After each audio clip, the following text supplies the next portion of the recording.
Sriwijaya FC masih belum memutuskan nasib pemain asing asal Kamerun, Emmanuel Mbarga, yang saat ini mengikuti uji coba bersama Laskar Wongkito, karena masih melihat perkembangan pemain asing tersebut. Dalam beberapa uji coba bersama Sriwijaya FC, Emmanuel Mbarga dinilai Sriwijaya FC memiliki kualitas cukup baik, karena pernah bermain di kompetisi Portugal dan Prancis. Kalau melihat video, melihat profil, ya dia berpengalaman.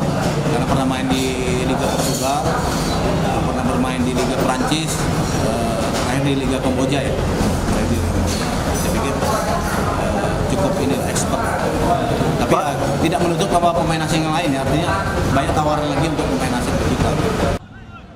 Kontestan Liga 2 musim 2023 hanya diizinkan menggunakan satu pemain asing bebas dan satu pemain asing Asia. Nur Muhammad, Kompas TV, Palembang, Sumatera Selatan.